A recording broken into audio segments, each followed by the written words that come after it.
Transfield Art Prize was one of a handful of prizes in the arts. Remember that in the 1960s, every ship that left Australia, because it was pre-jumbo jet, was stacked with artists going off to live and work somewhere else, where people were more sympathetic, where they could make a living and so on.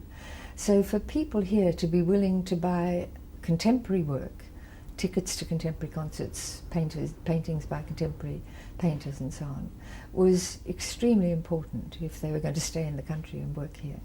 And it was one of the things that struck me about Franco at the beginning when I met him, that he was quite extraordinarily open-minded, open to new impressions and so on. I suppose it's the hallmark of an entrepreneur, come to think of it.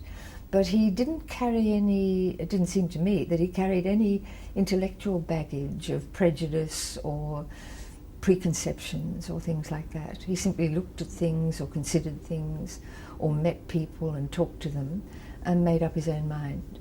And in the visual arts, he just knew what he liked. Obviously, he had a particular interest in design and the arts, visual arts.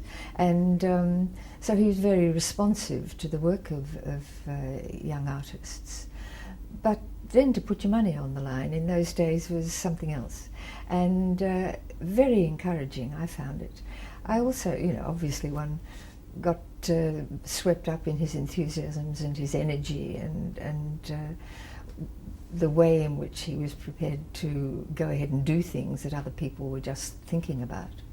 So that when he was interested in sculpture, and by and by his foundry out at Seven Hills was a place where sculpture was being made and where artists were fairly sure of a time when they could put their ideas into effect. And that was enormously helpful, because being a sculptor is a pretty thankless task when it comes to actually, or was then, I mean, when it comes to actually getting your ideas put into reality. And a foundry is no end of a help in that case.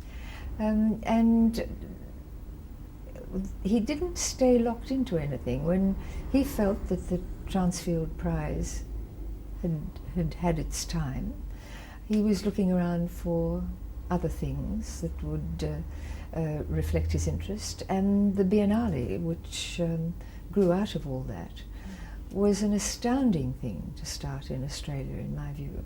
I mean, there were Biennales in Sao Paulo and Venice, with which he was perfectly familiar. But you wouldn't immediately have picked upon Sydney as the ideal place for a big international art event of that kind at that time. Now it seems a perfectly normal thing to do. But that never worried Franco. I mean, he told me once that when he was in a prisoner of war camp in India, with the North African War having rolled over him one way and then the other, and he ended up in a prisoner of war camp, he told me that he had to do something. He kept rabbits, and he made picture frames, and I think he painted the officers, which would have been a fairly typical Franco to pick the officers rather than the men and get on in life, would have been a fairly typical kind of thing to do. But he's always seemed to me to be a person, in whatever situation he found himself, he would just take it from there and get going, and I find that a very attractive quality. How important was the Biennale? Has the Biennale been in the development of Australian artists here and the arts within Australia?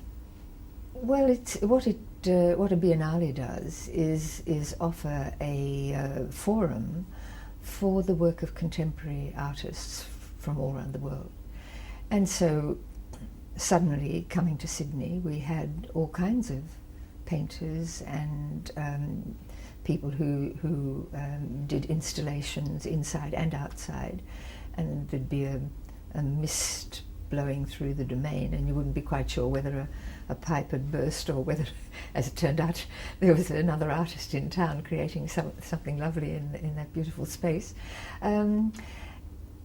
People talked about it, people came to see it, people disagreed violently with bits of it, and it was a very good catalyst for opinion and discussion, and it moved the scene on a bit all the time. And so in that sense, it was a very valuable thing to have happen in Australia.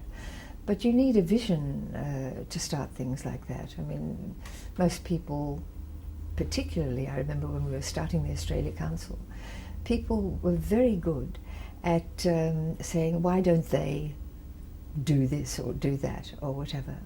The people who actually get up and do something, as opposed to the people, it's very easy to sit there and groan, are few and far between. And he was a real activist, is a real activist, what am I saying?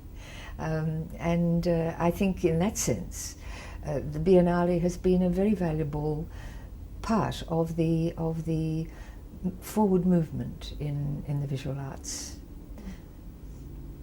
What would Australia be like if we had no Franco Belgiorno-Nettis?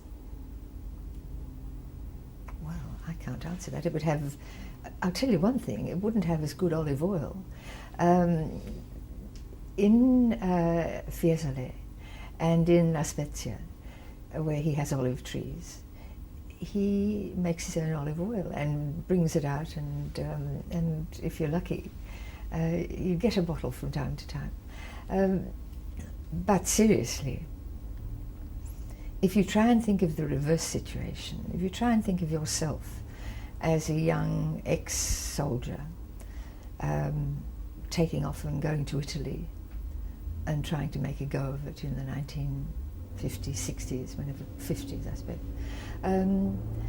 you would be pushing water uphill. And I think I have huge admiration for what people like Franco achieved for Australia. I went out with him once when I think Transfield might have been 25 years old, and he was giving medals or prizes to various people in the workforce who'd been with him all the time. What struck me was the multicultural workforce that he had before the word was even known in Australia, and the people who were being given these awards were having their photograph taken with the boss and with their wives and their children and so on. And there was a kind of pride in what was happening, which was highly personal as well as just an industrial move forward. It was to do with the infusion of his enthusiasm and his practical knowledge of what these people were doing. Probably one of the more endearing things about Franco was that no matter how high he has flown in Australia, he has never lost touch at all with his roots, because I don't believe he's thought of himself in any other terms.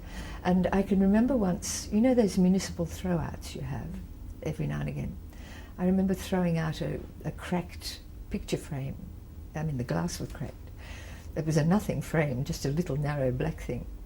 And he came and knocked on the front door and gave me an absolute ticking off for throwing out something that good use could probably be made of. And he took it away and put it under his house, where it may well be. I'm not sure that Amina shared his enthusiasm for bric-a-brac like that. But to me, that is also, it's part of the picture of a really constant and solid sort of personality, that he didn't feel the need to follow fashion or join a particular social group or anything like that. He was just absorbingly interested in what he was doing and things, and in achieving things that he thought would be worthwhile doing, and very endearing qualities really, and very good for Australia.